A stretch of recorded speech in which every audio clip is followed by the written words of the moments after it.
우리 옆에 있는 분들과 인사하실까요? 말씀으로 은혜 받읍시다. 우리 인사하시겠습니다. 말씀으로 은혜 받읍시다. 예. 오늘 말씀의 제목부터 한번 보고 다시 말씀을 이어갈게요. 오늘 말씀 제목 좀 띄워주세요. 우리 따라해 보겠습니다. 새로운 출발. 출애굽기. 예, 오늘부터 우리 출애굽기의 말씀을 통해서 은혜 나누려고 해요. 청교도 작가이자 또 기독교 영성가 중에 한 사람인 존 버년이 쓴 철로 역정이라는 책이 있습니다. 다들 잘 아실 거고 읽어보셨을 텐데, 그 철로 역정의 주인공인 크리스찬은요, 굉장히 제약된 도시에서 살아가요. 그러다가 성경을 읽고 자기가 지금까지 엄청난 죄의 짐을 지고 살았다는 것을 알게 됩니다. 이것을 보고 주변에 있는 사람들이, 야, 그 죄에 신경 쓸 게 뭐가 있어? 그 짐에 신경 쓸 거 뭐 있어? 그냥 산 대로 살아. 그런데 이 죄의 짐의 무게만큼 크리스찬은 괴로워서 힘든 거예요.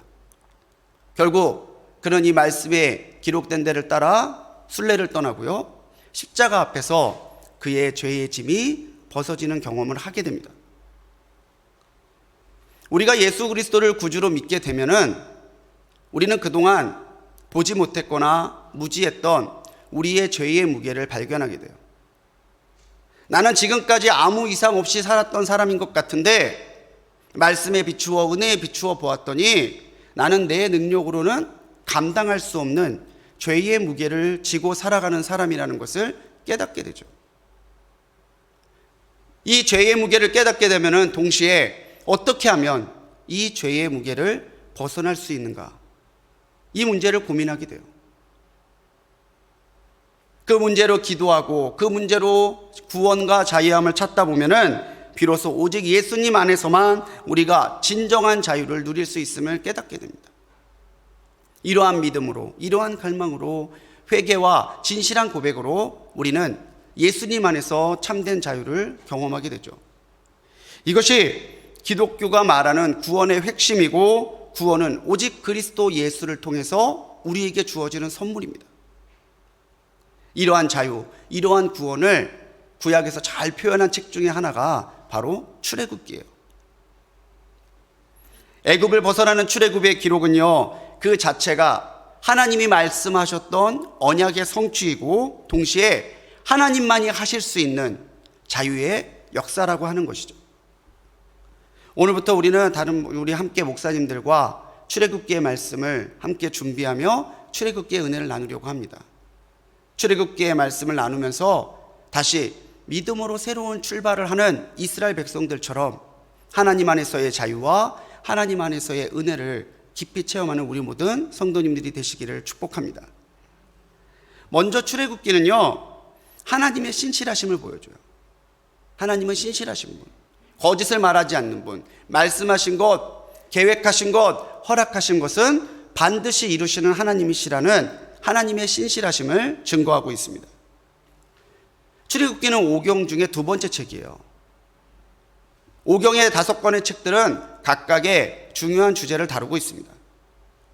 창세기는 백성의 선택을 다루고 있죠. 그래서 아브라함 그 가문을 선택하시잖아요. 출애굽기는 백성의 구원을, 레위기는 백성의 성결을, 민수기는 백성의 인도를, 신명기는 백성을 향한 교훈을 주제로 삼고 있습니다. 오늘 우리 그레이스 찬양대가 알고 찬양을 고르신 거죠? 예, 찬양이 너무 은혜 받았어요. 오늘 말씀을 준비하면서 받았던 은혜랑 이게 너무 연결이 되더라고요. 광야 같은 그 인생길, 광야 같은 이 세상을 살아가면서 우리가 의지할 게 뭐겠어요? 하나님의 사랑, 하나님의 신실함에서 비롯된 하나님의 은혜밖에 없어요. 창세기에서 하나님은 아브라함을 통해서 믿음의 백성을 세우시겠노라 약속하셨죠. 그 언약을 따라서 하나님은 요셉을 통해 야곱의 70가정이 애굽으로 들어가는 입애굽의 은혜를 베푸십니다. 지난주 강정희 목사님 말씀처럼요, 그 요셉이 또 함께 보여주는 믿음의 비전을 따라, 그가 죽을 때 했던 유언을 따라서 하나님은 출애굽의 비전을 이스라엘 백성들에게 허락하세요. 그리고 오늘 모세를 통해서 하나님이 이루고자 하셨던 출애굽의 역사를 이스라엘 백성들에게 현실로 응답해 주시는 거죠. 토라의 의미에서도 신학적인 의미에서도요, 이 출애굽기는 하나님이 얼마나 신실하신 분이신가를 우리에게 강하게 증거하고 있습니다. 출애굽기 1장 1절의 말씀이죠. 야곱이 각각 자기의 가족을 데리고 애굽에 다니는 이스라엘의 아들들의 이름은 이러하니. 먼저는 우리가 출애굽기의 이름을 보아야 될 텐데요, 출애굽기도 창세기처럼 히브리 본문의 첫 부분을 제목으로 삼고 있어요. 그래서 보면은 이스라엘 아들들의 이름은 이러하니, 이름은 이러하니가 히브리어로 하면 웨일레 세모트거든요. 이게 출애굽기의 이름이에요. 웨일레는 이러하다, 그러하다. 쉐모트는 이름의 복수형, 이름들이에요. 야곱이 각각 자기 가족을 데리고 애굽에 이르렀는데 그 이스라엘의 아들들의 이름은 이러하다. 웨일레 쉐모트. 하나님께서 언약을 이어가시는, 하나님이 거룩한 씨로 삼으시는 그 가족의 이름들, 거기에서부터 출애굽기의 은혜가 시작이 된다는 거죠. 이것을 헬라어로 번역한 72년 성경은요, 탈출 또는 출발이라는 뜻을 가진 엑소더스라는 단어로 표현을 했습니다. 그래서 영어 성경이나 우리 한글 성경은 이 72년 성경의 제목을 따라서 출애굽 엑소더스라는 것을 제목으로 삼고 있어요. 우리가 이 기간 동안에 하나님이 어떻게 역사하셨는지는 이 출애굽기를 읽다 보면 다 알게 됩니다. 70명밖에 안 됐는데 그 수많은 장족만 60만이 되도록 하나님이 키우시죠. 이들이 노예 기간하는 동안에 얼마나 힘들었겠어요. 갖은 고초와 모든 모욕을 받으면서 삶의 생명의 위협을 받으면서 살아요. 그런데 그때 하나님은 이스라엘을 떠나거나 버리고 계셨던 것이 아니라 그들의 고통을 깊이 보시면서 그들의 고통과 함께하고 계셨다는 거예요. 애굽의 노예 기간이 얼마나 됐을까요? 창세기 15장 13절에서는요, 하나님이 아브라함에게 그렇게 말씀하세요. 내 자손들이 400년 동안에 다른 민족을 섬길 것이고 그 민족, 그 자손들이 내 자손들을 괴롭힐 거다. 그런데 이 다른 말씀에서 보면은 출애굽기 12장 40절에 제가 잘못 적었네요. 출애굽기 12장 40절 말씀인데, 출애굽기 12장 40절 말씀에서 보면 이스라엘 자손이 애굽에 거주한 지 430년이다 라고 기록됩니다.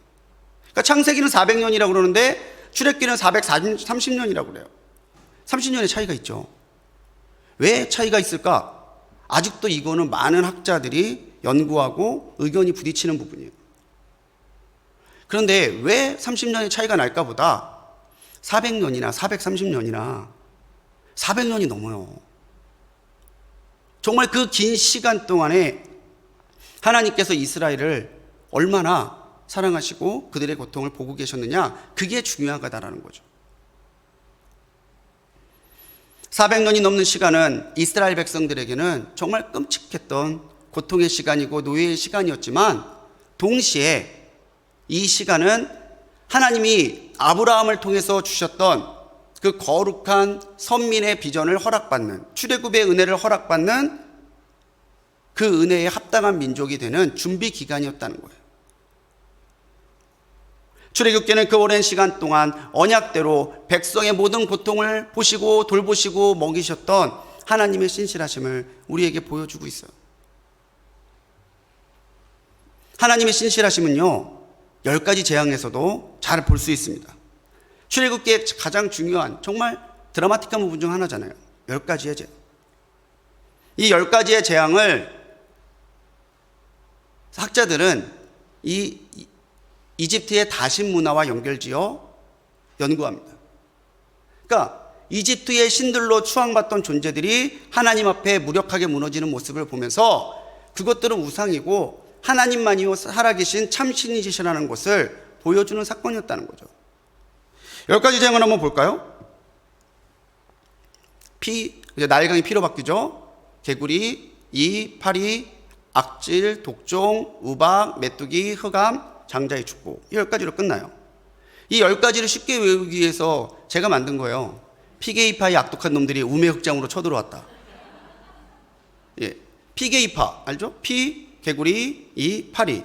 악독, 악질, 독종, 우매 흑장, 우박, 메뚜기, 흑암, 장자이주. 예, 피게이파의 악독한 놈들이 따라해 보실까요? 피게이파의 악독한 놈들이 우매 흑장으로 쳐들어왔다. 예, 이 문장 하나면 10가지를 외우실 수 있습니다. 근데 이런 거 하시면 꼭 물어보세요. 우매에서 매가 뭐였어요? 예, 그것까지는 못 해드려요. 그런데 이 10가지의 재앙들에 있는 것들, 개구리도 그렇고요, 메뚜기도 그렇고요, 다 이집트 사람들이 신이라고 여겼던 곤충들, 동물들이에요. 나일강도 마찬가지고요, 죽음도 마찬가지고요. 그런데 하나님께서는 그 모든 것들을 무력하게 무너뜨리시는 놀라운 권세와 능력을 보여주시죠. 그러면서 하나님이 원하시는 것, 이 10가지의 재앙을 통해서 하나님이 원하시는 것 딱 하나잖아요. 내 백성 보내. 그런데 바로가 보내요, 안 보내요? 안 보내요. 어릴 때 토요명화에서 쉽게 봤거든요. 이 바로가 율브린너라고 이렇게 머리 없는 배우가 하는데 어린 마음이 얼마나 얄미웠나 몰라요. 한 대 때려주고 싶더라고요. 빨리 이걸 없애라. 그럼 내가 보내주겠다. 안 보내줘요. 그 가운데서 이스라엘 백성들은 10개의 재앙을 지나면서 이집트 사람들은 점점 두려움에 빠지지만 이스라엘 백성은 점점 담대함을 얻고 하나님이 도우신다는 것을 체험하게 되죠. 광야를 지날 때도 하나님은 이스라엘을 신실하게 붙들어 주십니다. 우리가 알고 있듯이 구름 기둥과 불 기둥은 하나님의 임재의 상징이고요, 동시에 이스라엘 백성들이 이 인도하심을 따라 살아가야 되는, 순종해야 되는 백성임을 보여주죠. 제가 찍은 사진이 하나 있어요. 겨울 때 찍은 사진인데요, 저희 2층 대성전 그 문 앞에서 보면은 이 광경이거든요. 왜 그러나 모르겠어요. 겨울에 피어오르는 그 수증기 기름이 구름 기둥 같고, 우리 교회를 정면으로 비춰주는 햇살이 불기둥 같은 거예요. 그래서 제가 이성동 장로님한테 그랬거든요. 장로님, 우리 교회는 불기둥, 구름기둥이 있는 것 같아요. 이성동 장로님이 이제 하셨냐고. 자기는 진작 알고 있었다고. 예, 장로님이 역시 한수 위시구나. 들었어요. 우리가 느끼지 못하는 순간에도요, 하나님은 우리에게 구름기둥과 불기둥과 같은 은혜를 더해 주십니다.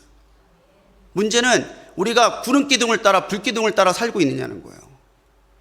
그분은 변함없이 우리에게 구름기둥과 불기둥의 은혜로 인도하고 계시는데, 우리는 과연 그 인도하심을 따라 살아가는 순종의 모습을 보여주고 있냐는 거죠. 광야에 찌는 듯한 더위는 구름기둥이 시원한 그늘을 만들어줘서 이기게 해요.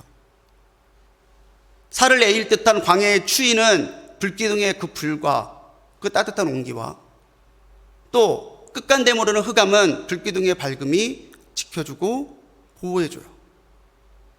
그렇게 이스라엘 백성들은 40년이라는 그 긴 기간 동안을 그 인도하심과 보호하심을 받으며 광야를 걸어오는 거예요. 하나님께서는 이러한 인도하심과 역사를 통해서 이스라엘 백성이 나의 백성들이라는 것을 보이셨다는 거죠. 그렇게 순종하는 백성들을 위해 홍해를 가르셨고요, 만나와 메추라기를 먹이셨고요, 결국에는 하나님께서 주시는 그 약속의 땅에 들어가게 하셨어요. 반석 위에 물러 목을 축이게 하셨고요, 불평해서 정말 때때로 하나님의 은혜에서 멀어질 수밖에 없었던 그들을 오히려 하나님의 놀라운 사랑으로 붙들어 주시고 다시 불러주셨다는 거예요. 사랑하는 우리 성도님들, 우리 하나님은 신실하신 하나님이심을 믿으시기 바랍니다.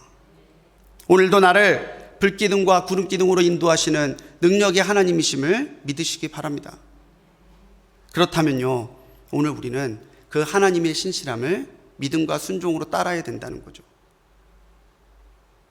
출애굽 이 400년이 넘는 기간 동안에 우리는 그 고된 삶을 살아갔던 이스라엘 백성처럼 광야 같은 세상을 살아가지만, 우리가 두려워하지 않고, 우리가 포기하지 않고, 우리가 낙심하지 않는 것은 오늘도 변함없이 하나님의 신실하심이 우리에게 있기 때문입니다. 하나님은 오늘도 자신의 백성과 동행하시고 역사를 이루시고 놀라운 기적으로 우리를 인도해 가세요. 고난의 때에, 광야 같은 때에 낙심하거나 두려워하지 마시고 오히려 이 기간을 하나님의 신실하신 은혜에 합당한 사람으로 나를 만들어가는 그런 믿음의 지혜가 있는 우리 성도님들이 되시기 바랍니다. 출애굽기는요, 선택된 민족, 선민의 정체성을 보여줘요. 이스라엘 사람들은 출애굽기를 굉장히 중요하게 여깁니다. 왜냐하면 이 출애굽기는 이스라엘 백성들이 왜 하나님께 선택된 민족인가, 하나님의 선민인가를 보여주는 책이기 때문에 그래요. 하나님은 오늘 자신이 선택하신 백성 이스라엘에게 하나님의 거룩한 이름 성호를 알려주십니다. 오늘 말씀에서 모세가 묻죠. 내가 하나님이 보내서 갔다 오면은 저들이 네가 보낸 하나님이 누구냐고 그럴 텐데 그럼 내가 누구라고 대답해야 되나요? 그때 하나님께서 답변하신 이름이 뭐죠? 스스로 있는 자. 스스로 있는 자. 스스로 있는 자를 히브리 본문에서 보면요, 예의에 아세르 예의에라는 단어를 씁니다. 예의에는 나는 무엇이다, 나는 뭐뭐이다. 영어로 따지면 비동사 같은 거예요. I am, he is. 나는 뭐뭐이다. 그 다음에 아쉐르는 관계대명사. 그냥 무엇은 곧 이렇게 해석하면 되겠죠. 그러니까 나는 곧 나다예요. 나는 존재하기 때문에 존재하는 거다. 나는 존재함으로 존재하는 자다. 이게 하나님께서 말씀하신 스스로 있는 자예요. 그 무엇으로부터 비롯되지도 않고 그 어떠한 도움도 없이 하나님께서 태초부터 스스로 있으셔서 모든 것을 주관하시는 하나님이시라는 이름을 주신 거죠. 우리가 한글 성경에서 여호와라는 이름으로 하나님의 이름을 기록하는데 사실 정확한 이름은 아니에요. 이스라엘 사람들은 하나님의 거룩한 이름을 함부로 말하거나 쓸 수 없다. 그래서 이 이름이 나오면 대신에 아도나이, 주님이라는 뜻을 가진 아도나이라는 말로 표현을 했거든요. 근데 하도 그렇게 안 읽다 보니까 정확하게 그 시대에 하나님의 이름을 무엇이라고 불렀는지가 불명확해진 거예요. 근데 학자들은 아마 야훼라는 이름이 제일 가까운 발음이 아닐 것인가 그렇게 연구를 하고 추정을 해요. 그러니까 여호와, 야훼라는 이름이 하나님께서 이 수많은 신들 중에서 내가 이 이스라엘의 주관자인 나의 이름은 이것이다라고 주신 거라는 거예요. 그러면 여호와 이전에는요?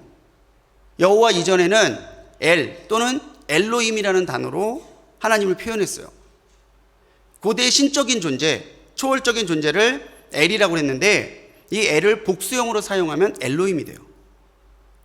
그렇기 때문에 고대 문헌에 보면요, 이 엘이나 엘로힘은 가나안의 신들에게도 사용되는 적이 더러더러 있었어요. 그런데 이 야훼, 이 여호와라는 이름은 오직 하나님께서 직접 그 백성들에게만 허락하신 이름이에요. 하나님이 분명하게 자기의 이름을 밝히신 건요, 이제 너와 나는 상관없는 사람이 아니라 너희는 내 이름으로 살아가는, 내 이름을 믿고 내 이름을 따라가는 나의 백성임을 알려주시기 위한 거예요. 그렇기 때문에 오늘 우리가 하나님께서 우리에게 주신 그 믿음을 따라서, 언약을 따라서 내게 주신 그 은혜를 하나님의 이름을 믿고 따라가는 신앙 가운데서 찾아야 된다는 거죠. 한번 생각해 보세요. 몇 년을 만나고 몇 년을 사랑하고 몇 년을 교제했어요. 근데 당신이 만나는 사람 이름이 뭐예요? 몰라요. 내 남자친구 이름도 모르고 내 여자친구 이름도 몰라요. 그럼 그게 과연 깊이 있는 정상적인 교제겠어요? 교제라고 하는 것은 그 사람의 전 인격, 전 존재를 알아가고 함께 공유하는 거예요.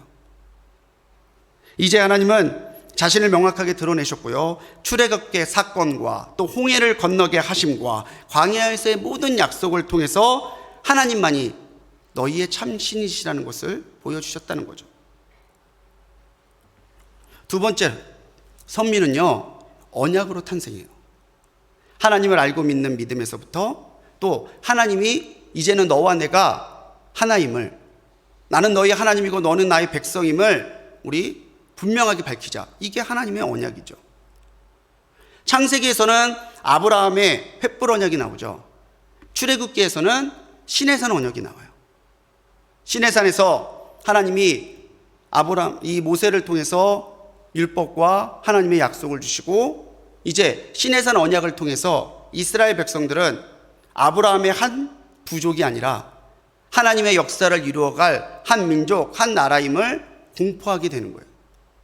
그래서 이스라엘 백성들에게 이 시내산 언약은 굉장히 중요합니다.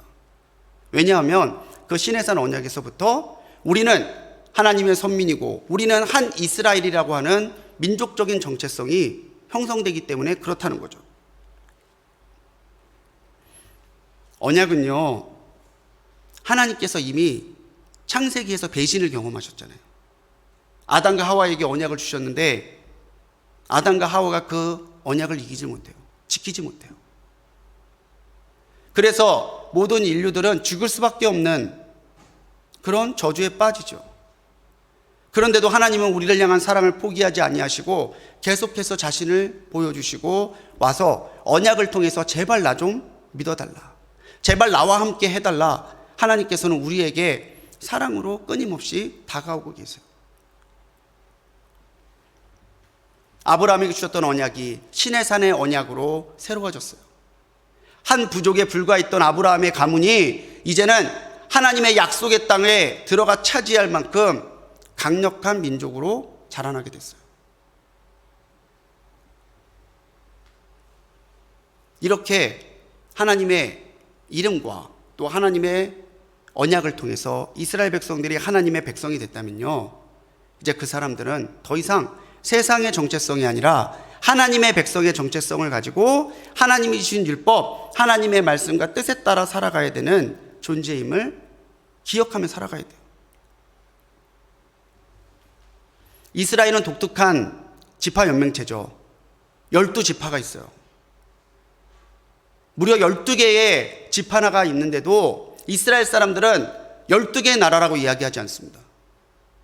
영국이요, 4개의 나라로 나눠져 있는 거 아세요? 뭐 잉글랜드, 스코틀랜드.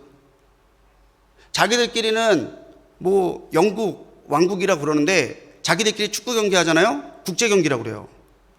잉글랜드, 스코틀랜드 붙는데 인터내셔널이 붙어요. 국제 경기예요.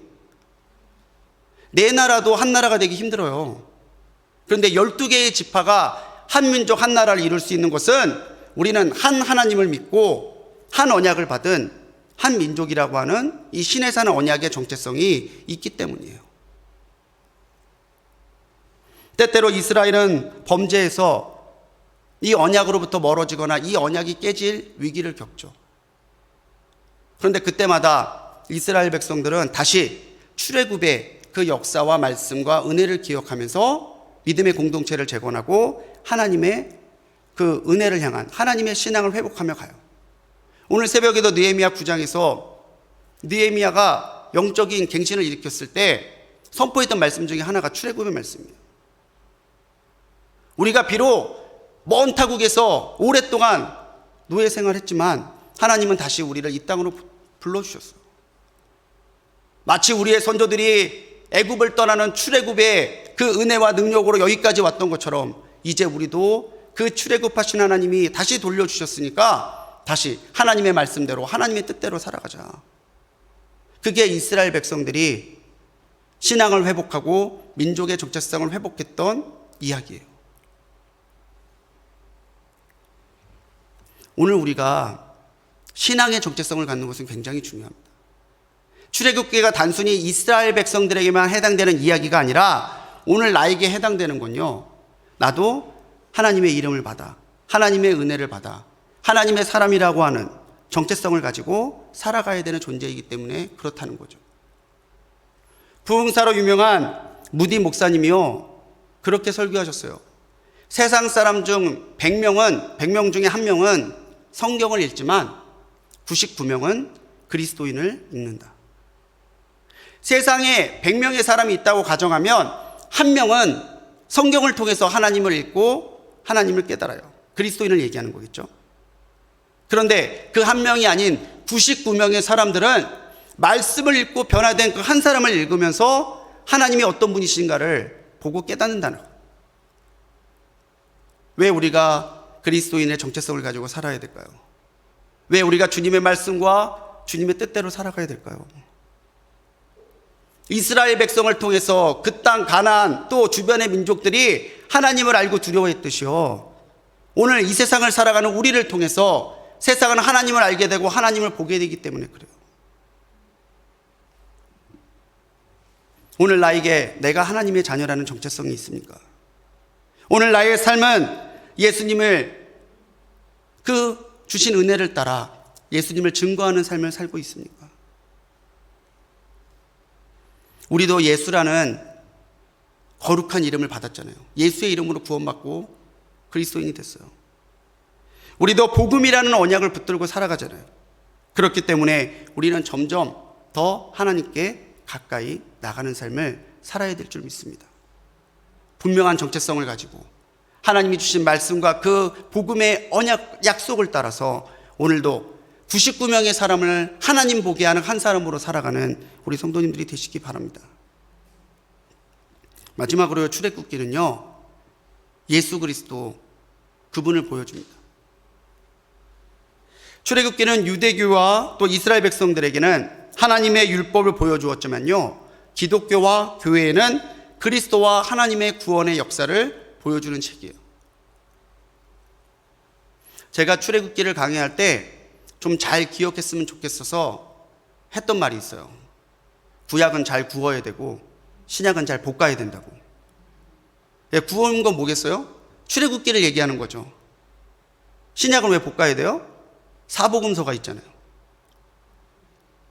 출애굽기가 이스라엘 백성들의 정체성, 하나님이 어떤 분인가를 알려주는 책이면요, 마태, 마가, 누가, 요한 4개의 복음서는 예수님이 어떤 분이고 교회가 어떠한 공동체라는 것을 보여주는 책이에요. 그래서 많은 학자들은 출애굽기가 복음서를 미리 예표하는 모형으로서, 예표로서의 능력, 기능을 가지고 있다고 말을 합니다.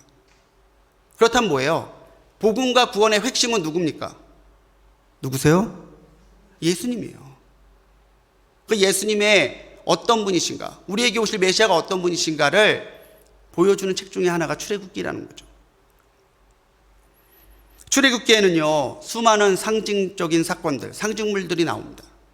많은 성서학자들은 이 상징물과 상징적인 사건이 신약시대의 놀라운 하나님의 구원의 역사와 그리스도 예수를 보여준다라고 말을 해요. 시내산에서 언약으로 이스라엘 백성이 공동체가 된 것은 성령의 임재하심을 통해 교회가 세워진 것을 미리 보여준다는 거예요. 특히 사도 바울은요, 만나를 생명의 산떡이신 예수님의 몸으로, 또 반석에서 마신 물을 주님의 피와 물로 그렇게 받아들이고 그렇게 해석했어요. 고린도전서 10장 2절로 4절의 말씀에서 보면 사도 바울은 이 출애굽의 사건을 그렇게 보고 있다는 거죠. 구름과 바다, 홍해를 가르면서 지났던 것을 이스라엘 백성들이 하나님 앞에 하나님의 백성으로 새롭게 세례를 받은 것이다라고 해석을 하며, 신령한 음식은 우리에게 구원이 은혜가 되시는 그리스도의 산모, 신령한 음료는 주님의 몸에서 나온 피와 물. 사도 바울의 이러한 해석은요, 초대의 교부들도 지금 현대 기독교 학자들도 동의하고 받아들이는 부분이에요. 이제 우리는 더 이상 죄의 노예가 아니라 세례를 통해, 주님의 피와 살을 통해 우리는 하나님의 앞에 자유함을 얻고 하나님의 사람으로 거듭나게 되었다는 것이 사도 바울이 말하는 구원의 은혜예요. 유월절과 어린 양의 피 역시 마찬가지입니다. 출애굽의 가장 극적인 사건 중에 하나가 유월절이잖아요. 아까도 제가 10개 영화 말씀드렸는데 이스라엘 백성들이 막 피를 막 칠해놔요. 그러면은 연기가 갔다가 쑥 하고 그 집은 넘어가요. 그러다가 이집트 사람들 집에서 여기저기서 곡소리가 나는 거예요. 비명소리가 나고 곡소리가 나고. 그냥 책으로 읽을 때는 안 와닿아요. 그런데 6월절 그날의 밤, 천사들이 모든 처음 난 것들을 죽이는 그날의 밤이 얼마나 끔찍하고 얼마나 참혹한 밤이었겠어요. 그런데 그날이 지나고 났더니 피를 문설주에 발랐던 이스라엘 백성들에게는 아무런 피해가 없어요. 두려움이 지나고 나니까 은혜가 있고, 두려움이 지나고 나니까 하나님의 역사하심이 있어요. 고린도전서 6장 7절의 말씀입니다. 너희는 누룩 없는 자인데 새 덩어리가 되기 위하여 묵은 누룩을 내버리라. 우리의 유월절 양 곧 그리스도께서 희생되셨느니라. 아멘. 분명하게 유월절 양이 우리 주 그리스도시라고 사도 바울은 증거하고 있습니다. 그 주님이 잡히시기 전에 유월절 그 밤에 최후의 만찬을 하시죠. 그러면서 이제는 내 피와 살을 기념하라. 그것이 성만찬의 기원이잖아요. 이 시대의 교회들이 유월절 만찬을 하지 않는 이유는요, 이제 주님께서 오셔서 유월절 식탁을 성만찬으로 완성하셨기 때문이에요. 하나님의 교회에서 예전에 여기 사택 살 때 하나님의 교회가 이렇게 배를 누르고는 저희 집에 왔더라고요. 저는 불꽃교회 목사입니다. 그냥 가세요. 그랬더니 목사니까 더 잘 알아야 된대요. 더 깊이 아셔야 된대요. 예, 잘 알고 있으니까 가세요. 그래도 안 가요. 그러면서 유월절과 무교절을 지켜야 된대요.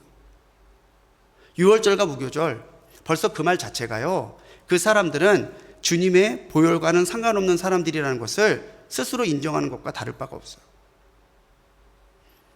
영화나 드라마를 보면 미리 보기가 있잖아요. 다음에 무슨, 우리가 그 미리 보기를 보면서 다음 내용을 유추하죠. 내 딸은 그러면서 딱 끝나잖아요. 그럼 일주일 동안은 궁금해 죽는 거예요. 도대체 그 딸은 누굴까? 그런데 그 다음 주에 본편을 봤을 때 다시 미리 보기를 보는 사람은 없잖아요. 주님이 오셔서 유월절 식탁을 성만찬의 식탁으로 완성하셨는데 우리가 다시 유월절을 따를 이유가 없어요. 출애굽기가 보여주었던 그 성만찬의 식탁을 주님이 완성하셨기 때문이죠. 또한 출애굽기의 가장 중요한 상징물이 뭐예요? 성막이에요.